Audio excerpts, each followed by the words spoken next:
Boa tarde, gente. Para quem não me conhece, sou o Thiago, né? Sou também parte da equipe da Fermentec, uma responsabilidade muito grande fazer minha palestra depois dessa aula que o professor Prussial deu para a gente. Mas vai ser bem interessante porque muitos resultados que eu irei apresentar aqui estão bem condizentes e coerentes com o que já foi apresentado aqui. Então, me deram essa incumbência de, Thiago, você vai falar sobre cana. Aí eu, eba, que alegria, vou falar sobre cana. Mas deu bastante material aqui. Tá? Vamos falar sobre cana com uma visão um pouquinho aí de gestão, de atividades, o que a gente pode fazer para se preparar. Muito em voga, muito alinhado com o que a Silene mostrou hoje de manhã, com o que o Éder mostrou hoje de manhã, né? Com tudo que já foi explorado. Vou começar essa apresentação com essa passagem de Provérbios, que fala o seguinte: os conselhos são importantes para quem quiser fazer planos, e quem sai à guerra precisa de orientação. Isso é muito a situação que nós estávamos passando na safra passada, ou nessa safra de 2024, 2025, e o momento que nós estamos agora. Agora é o momento de planejamento. O momento da guerra já passou. E realmente, a safra, o ano 2024, foi uma pista cheia de obstáculos. Tá? Nós tivemos notícias a respeito, como foi mencionado aqui, da murcha da cana, afetando a produtividade de canavial, produção da cana sendo afetada principalmente por questões de estresse climático e também aquela alta, aquele excedente de cana-bizada que nós tivemos no início da safra, que culminou nessa série de incêndios que afetou a qualidade da nossa matéria-prima. E se pode dizer, né, que a nossa equipe é uma equipe de Fórmula 1 também. Toda decisão aqui conta. Cada gesto, cada estratégia feita para fazer aquela curva de maneira correta, ela conta. Então, a nossa equipe ela precisa estar bem alinhada. A gente precisa de uma equipe com resiliência, antecipação, sincronização e adaptação. Uma equipe que consiga se comunicar, tanto vertical quanto horizontalmente, para poder superar esses problemas, para poder superar esses entraves causados pela matéria-prima. E o que a gente tem? Né? Se a gente for dividir as atividades da nossa equipe, a gente pode dividir em 3 níveis. O primeiro nível é o nível operacional, que são os nossos pilotos. São a equipe do boxe. São os operadores que estão ali na linha de frente, fazendo todas as manobras, todas as ações, para garantir que o nosso carro, que é a usina, consiga alcançar a linha de chegada. E eles são responsáveis principalmente pela resposta imediata, a segurança, a comunicação rápida com a gestão e também as ações de correção, para trazer aquele processo que saiu de especificação para o que é o usual. Nós temos o segundo nível, que é o nível tático, que são nossos engenheiros de pista, são nossos gerentes, são nossos diretores ali também, que vão ser responsáveis pelos planos de contingência nesse momento de emergência. Eles vão fazer o redirecionamento de recursos, vão suportar a decisão da operação e também vão garantir um monitoramento contínuo desses indicadores. Tá? Então, toda a equipe de análise de dados vai estar incluída aqui também. E, por fim, o nosso chefe de equipe, o nível estratégico. Aquele que vai decidir quais são os investimentos que nós vamos fazer, quem vai se comunicar com os stakeholders e também fazer uma revisão de estratégia de produção. Afinal, nós definimos a meta no início da safra, mas pode ser que, devido a alguma outra condição, nós precisemos fazer uma revisão dessas metas e, por isso, esse cara aqui é que vai ficar na linha de frente para fazer esse tipo de comunicação. E isso é muito importante, porque quando a gente olha para os clientes Fermentec que enviam dados para a gente no boletim de médias semanais, nós tivemos pelo menos uma incidência de 62% de clientes com algum evento de baixa pureza. Uma pureza que ficou ali abaixo de 82%, 80%. Principalmente por causa dessa cana com uma menor qualidade. Né? Se a gente olhar e comparar esses dois indicadores, é como se quase fosse uma imagem espelhada. E como o professor Prussial falou aqui para a gente, eu tenho uma correlação positiva com a produção de amido, eu tenho uma correlação positiva com a porcentagem de teor alcoólico que está vindo com essa matéria-prima, ou seja, eu tenho ali uma degradação, uma deterioração da minha matéria-prima, que vai acabar afetando todas as outras etapas, tanto de fabricação de açúcar, quanto também da fabricação de álcool. E aqui a gente precisa ressaltar que esse efeito, ou esse impacto, ele vai se estender por todas as etapas do nosso processo. Então, nós precisamos trabalhar realmente em equipe. Ações individuais, elas não vão agregar valor e a gente não vai sair do lugar, tá bom? E aqui, fazendo um pouco, talvez, de inspiração mais filosófica, né? A vitória que nós vamos ter, né, o objetivo é o quê? Chegar no fim da safra com alta eficiência e baixa perda ou baixo desperdício. A nossa vitória não é evitar os obstáculos, mas conseguir superar esses obstáculos da forma mais eficiente possível. A cana que a gente tem é a cana que a gente vai trabalhar e qual que é a melhor forma de nós lidarmos com ela. E nós vamos explorar nessa apresentação aqui exatamente os setores de destilação, de extração, eficiência e também do mosto. Começando agora pelo setor da matéria-prima e da extração, a primeira coisa que a gente nota, que foi reforçada aqui pelo professor Prussiol e também pela Selene, em algumas slides ou alguns gráficos, o que a gente nota principalmente? Essa cana ela vem com AR muito alto. Em alguns clientes, esse AR chegou a cerca de 8%, que já representa, então, um indicativo de desafio muito grande, uma energia que tem que ser dispensada, principalmente lá na fabricação de açúcar, que vai ser explorado na próxima palestra, para conseguir garantir um açúcar dentro de qualidade. Outra coisa também, um outro resultado interessante, né? Essa cana forçou o meu ritmo de moagem a diminuir. Eu não consigo moer essa cana na mesma velocidade que eu estava moendo antes, porque eu vou ter mais paradas, vou ter que fazer mais ajustes na moenda, porque eu tenho muita perda associada a essa matéria-prima. Quando a gente olha para aquilo que eu já tinha comentado, né, a carga microbiológica, ela vem muito pesada. Eu tenho uma cana que ela já vem com leveduras, bactérias, que vão acabar afetando o meu processo. Por isso que é muito importante, a primeira barreira que nós temos é a barreira térmica, o aquecimento do caldo, que deve ficar sempre constante. Por isso que a operação precisa manter aquilo acima de 105, 107 graus para garantir a estabilidade no meu processo. Outra coisa muito interessante, a cada 10% de cana queimada que entra no meu processo, eu tenho uma redução de 0,5 a 0,6 pontos percentuais da minha extração. E como já foi mostrado pela manhã, e eu vou mostrar posteriormente, a extração acabou sendo o principal indicador que impactou na eficiência das nossas usinas. Mas aí a gente pensa, poxa, eu tenho tantas ações, como é que eu organizo essas ações? Basicamente, fica uma sopa de letrinhas, né? Minha sugestão aqui é fazer um Kanban, né? Organiza essas ações por níveis, define bem o que cada um vai fazer, e aí a gente já tem um caminho para seguir. Notem aqui que eu consigo dividir isso em operação, tático e planejamento. Qual que é o objetivo da operação? Cumprir procedimento. Garantir que meus processos eles fiquem dentro daquela faixa de especificação que foi determinada. Notem aqui que não tem nada de muito diferente do que é o usual do dia a dia da usina, né?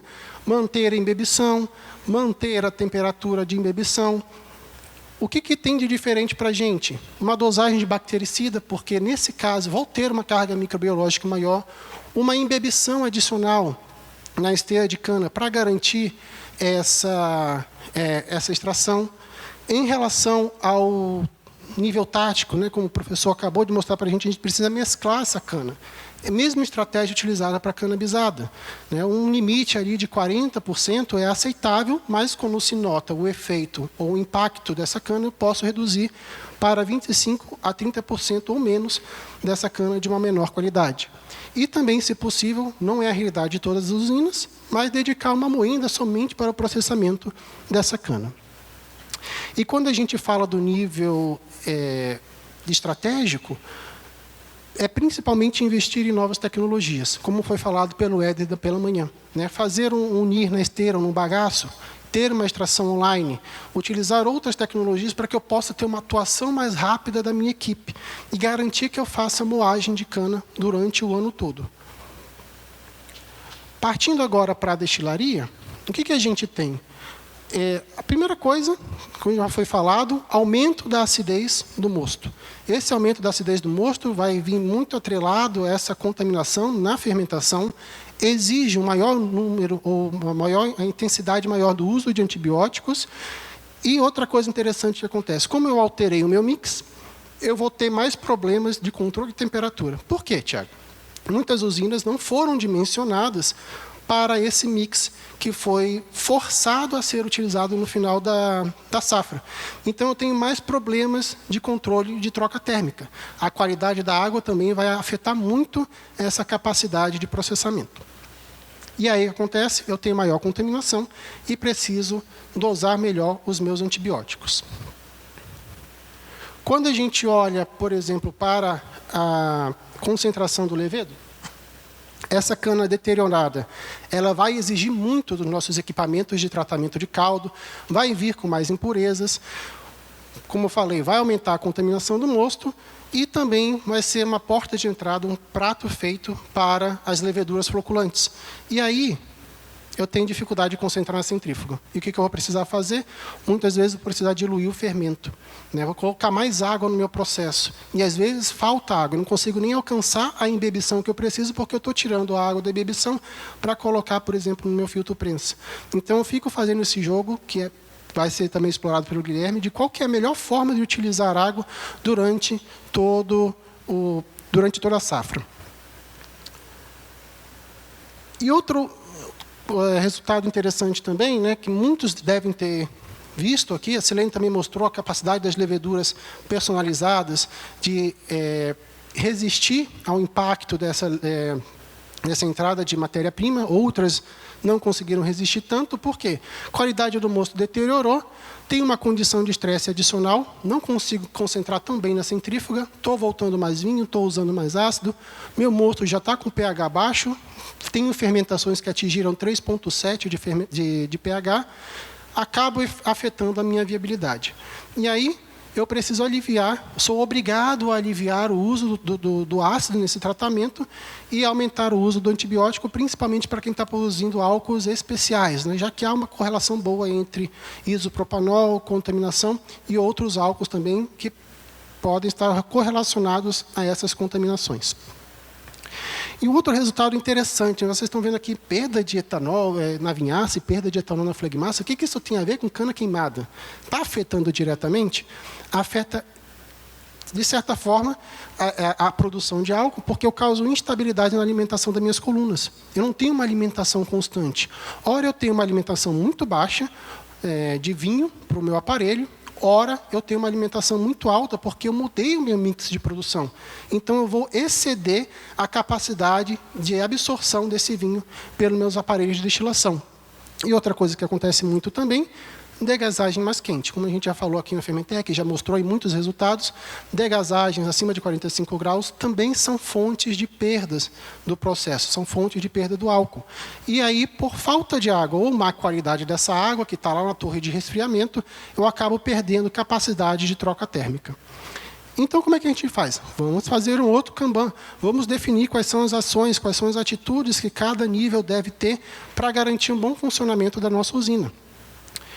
Manter a temperatura de aquecimento é importantíssimo para o nosso processo, para garantir um bom controle microbiológico, né? Garantir qualidade mínima do mosto, manter a temperatura, se possível, checar vazamentos. O que nós temos aqui de novidade, né? Que nós temos que dar um pouquinho de atenção. Como eu falei, o aquecimento do caldo e também garantir uma boa amostragem. Porque aqui é muito fácil contaminar o mostrador e perder a mão de medição. Aí já não sei mais onde é que eu estou. Então, a operação... E aqui, reforço, a operação também são as pessoas, os analistas dos laboratórios, também responsáveis pela manutenção desses amostradores. O nível tático fica responsável por gerar um OCAP, né, um plano de ação para quando as coisas saem do controle. Qual que é a contingência que eu vou fazer? Eu não posso improvisar aqui, não é momento de improvisação, é momento de emergência. Direcionar o uso de insumos e estabelecer diretrizes para o uso e renovo de água. E quando a gente fala do nível tático, é realmente estabelecer essas diretrizes e renegociação de metas.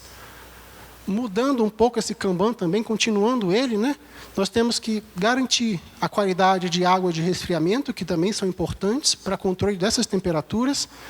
Como eu falei, garantir também as análises laboratoriais, fazer as medições corretas. Nós temos muitos interferentes que vão acabar afetando na qualidade das nossas medições. Garantir a asepsia entre as fermentações, isso aqui é muito importante. E também garantir a asepsia, aquela limpeza muito bem feita de entre-safra. Vocês estão no momento que vão começar a safra, invistam bem em fazer a limpeza de tubulações, de válvulas, limpeza de tanques, de linhas. Esgotem, façam uma limpeza e levem essa água que foi usada para a limpeza para ler no microscópio. Veja se tem células lá. Continua com células, limpa mais uma vez. Garantam o esgotamento completo dessas linhas para que não tenhamos surpresa, principalmente quando falamos de leveduras floculantes. Quando a gente fala do nível tático, usar leveduras selecionadas e personalizadas no processo, não vou me estender muito, a Selene explicou muito bem isso daqui pela manhã, e um plano de entre-safra, né? É a pessoa que vai ficar responsável, fazer um checklist de acompanhamento, uma gestão da rotina de entre-safra. A gente fala muito de gestão de rotina durante a safra, mas e de entre-safra? Quais são as atividades que eu estou conseguindo cumprir e quais eu não consigo? E também investir em novas tecnologias, como foi apresentado pela manhã, uma tecnologia NIR na fermentação, que vai me permitir entender melhor como é que está o meu processo. Eu não vou ter mais uma caixa preta, pelo menos eu vou direcionar quais as atividades que nós vamos priorizar. Quando a gente agora parte um pouquinho para eficiência e produção, o que a gente tem? Muito daquilo que o Claudemir apresentou de manhã, na avaliação de safra. A extração foi o principal indicador que afetou o meu RTC, seguido das outras perdas. Bem, quando a gente olha aqui, por exemplo, para a pureza da prensa, está muito correlacionado com o mix, ou seja, eu fui obrigado a mudar o meu mix de produção. É como se eu tivesse tido que mudar as rodas do meu carro, o pneu do carro. Era um pneu de um tempo e agora começou a chover e eu precisei trocar para que eu tivesse um mínimo de estabilidade durante a corrida. E isso acaba afetando também o SJM e a minha recuperação final. Quando a gente fala de torta, eu tenho um aumento do uso de insumos, isso foi tendência geral, né? Essa frequência no uso de cal, de polímero, de enxofre clarificante, para garantir o enquadramento do meu produto final. E o que acontece? Que é bastante interessante. Quando a gente nota aquele pico ali entre a semana 20 e 25, eu atinjo o limite operacional dos meus equipamentos. Eu não consigo mais recuperar, porque o meu decantador está no limite, o meu filtro preso está no limite, então eu acabo perdendo obrigatoriamente mais nesses pontos. E uma coisa também muito interessante, né? Por que aumentou perda na água residual? Porque eu tive um aumento de vazamentos. E qual foi o setor que mais aumentou os vazamentos? Fábrica de açúcar. Principalmente em questão de bombeamento. Tá? As bombas elas não aguentavam fazer esse bombeamento dessa massa, às vezes era uma massa mais pesada, dos MEs, tudo bem? E aí refletiu nesse aumento das águas residuais que acabam afetando diretamente a nossa eficiência, porque é açúcar que eu deixei de ensacar. E aqui a recomendação é um programa de monitoramento de vazamentos mesmo. É fazer uma política de busca de vazamentos. Né? Teve uma usina que ele fez um programa de 100 vazamentos. Mas o pessoal entendeu que era para ter 100 vazamentos, né? De unidades. Porque o que mais tinha era vazamento naquele momento. Então, é buscar realmente para coibir esse tipo de problema. Então, gente, já dando uma finalizada aqui na apresentação, o que a gente aprende de maneira geral? O nível estratégico, ele vai ser responsável pelos investimentos que eu vou fazer para garantir que a minha equipe consiga trabalhar bem. Né? Investimentos inteligentes, um investimento, por exemplo, em setorização de perdas. Hoje, às vezes, a gente só tem uma calha ali para fazer a medição geral da usina, mas será que eu consigo investir em um momento para um setor ou para outro que sejam mais críticos? O uso do NIR. Isso aqui é muito importante, preparar a indústria para moer a cana, moer o ano inteiro. Eu preciso ter recurso de manutenção. Eu preciso fazer uma boa manutenção de entre-safra, para garantir que eu não tenha paradas. Planejar meu horizonte de produção. Cana queimada aconteceu ano passado, pode acontecer esse ano, tem previsão de cana bisada, então eu preciso prever que isso vai acontecer. É um problema que existe, eu simplesmente não posso ignorar ele. Mas, como eu falei logo no início, a forma que eu lido com esse desafio é uma oportunidade que eu tenho de melhorar a minha posição no grid de largada. O nível tático vai fazer os planos prontos para otimizar o recurso, produção e correção de causas crônicas, né? Vai fazer planos de ação otimizados, ações que já vão ser com o problema identificado e a causa também a ação de correção identificada, definir diretrizes e protocolos de produção e acompanhamento de resultados. Hoje nós temos muitas tecnologias no uso, por exemplo, de dashboards, acompanhamentos em tempo real, né? Aqui seria que nem a telemetria que nós temos nos carros de Fórmula 1. A pessoa está vendo os resultados do carro em tela em tempo real e já toma a decisão de correção. Então, façam esse acompanhamento, gerem telas que tenham valores para o acompanhamento de dados, né? Não somente colocando os indicadores, mas algo que você possa tomar uma ação em cima. Treinar, capacitar, dar feedback do processo para a equipe, né? O uso dessas telas, desses monitoramentos, permite a democratização desses dados. Então, a operação consegue saber também se ela está operando bem, qual que é a importância do resultado que eles estão tendo. Enquanto aqui no nível operacional, eles são responsáveis por garantir manutenção preventiva e que as ações tenham segurança, né? Eles são responsáveis pela segurança e garantir que não existam aqui acidentes para ter uma operação contínua. Ajustar os processos com base nos indicadores diários e feedbacks. Eles começam aqui a operação com todo esse nível de tecnologia, eles começam a ter um senso mais crítico, né? Eles têm que cumprir procedimento. Mas por que eles cumprem esse procedimento? Para que aquele indicador não afete os outros e acabe atrapalhando no processo produtivo. E também são responsáveis pelas correções imediatas das anomalias. A anomalia pode ser erro de digitação, pode ser um vazamento, pode ser uma temperatura fora de especificação, tudo bem? Então, eles olham, identificam e corrigem de maneira imediata. Finalizando a apresentação, então, com essa frase do Winston Churchill, que é muito o que nós temos que fazer, né? Achar oportunidades. O pessimista vê dificuldade em cada oportunidade e o otimista vê uma oportunidade em cada dificuldade. Nesses momentos é que a gente consegue, então, descobrir novas formas de fazer ou fazer melhor aquilo que nós já estamos fazendo. E aí, vocês já estão prontos para o desafio dessa próxima safra? E aqui eu finalizo a minha apresentação e muito obrigado.